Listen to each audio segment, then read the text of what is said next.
শীতের সময় সব রকম সবজি খুব বেশি স্বাদের হয়, আর বিশেষ করে কিছু হাতে গোনা মাছ। এই মাছটা সারা বছরই পাওয়া যায়, কিন্তু শীতকালে এর স্বাদটা দ্বিগুণ পরিমাণ বেড়ে যায়। তো আজকে আপনাদের সাথে শীতের সবজি দিয়েই মাছের একটা রেসিপি শেয়ার করব। এই মাছের রেসিপি আগেও আমি শেয়ার করেছি। এটা হচ্ছে কাঁকড়ে মাছ, মানে খুলনাতে মানুষ এটাকে কাঁকড়ে মাছই বলে।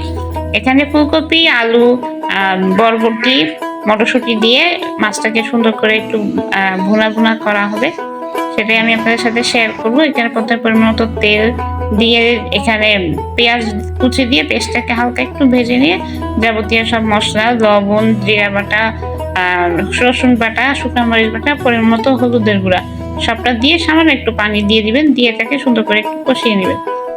মশলাটা কষানো হয়ে গেলে এর ভিতরে সবজিগুলো সব অ্যাড করে দিবেন।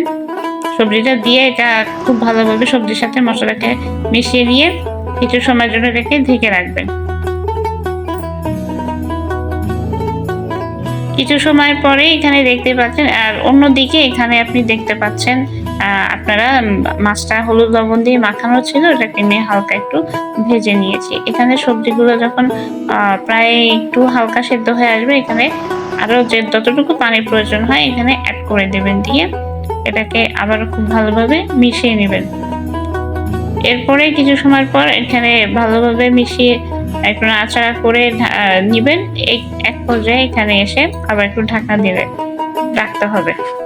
কিছু সময় ঢাকনা দিয়ে রেখে আবার ঢাকনাটা তুলে ফেলবেন। এখানে এই সময়টুকু নিতে হবে শুধু সবজিটা সেদ্ধ হওয়ার জন্য। এর পর্যায়ে এখানে মটরশুঁটিগুলো অ্যাড করব। মটরশুঁটিগুলো দেওয়া হয়ে গেলে ভেজে রাখা মাছগুলো এখানে আমরা অ্যাড করে দিব।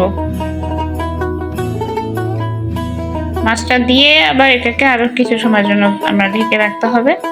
ঢাকনাটা তুলে এর ভিতরে গোটা কাঁচামরিচ অ্যাড করে দিবেন, আরো কিছু পেঁয়াজ কুচি অ্যাড করে দিবেন, আর দিয়ে দিতে হবে টমেটোর টুকরাগুলো। এই রান্নাটা একদম ভুনা ভুনা হবে। এখানে যে পানিটা আপনারা দেখছেন এটা কিন্তু একবারে টেনে আসবে। এটা দিয়ে আবার কিছু সময় আপনি ঢেকে রাখবেন। ঢেকে রাখার পরে কিছু সময়ের পরে ঢাকনাটা তুলে আবার একটু নাড়াচাড়া করে এখানে ধনিয়া পাতা কুচিটা অ্যাড করে দিবেন। ধনিয়া পাতা কুচি দিয়ে এটাকে আবার কিছু সময় রান্না হতে দিবেন। 2-3 মিনিট এভাবে রাখবেন। দেন এই যে দেখতে পাচ্ছেন ঝোলের পানিটা এখানে আমাদের শুকিয়ে আসছে। এটাকে যতটুকু সময় লাগে এরকম পর্যায়ে আসছে ততটুকু সময় আপনি থেকে রান্না করে নেবেন।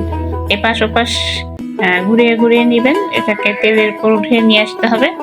আমাদের রান্নাটা এখন অলমোস্ট ডান। এবার এটাকে সার্ভ করে দিন।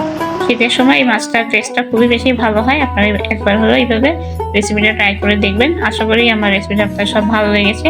এমন সব রেসিপিগুলো দেখতে আমার পেজের সাথেই থাকবেন। সবাই ভালো থাকবেন, সুস্থ থাকবেন। আসসালামু আলাইকুম।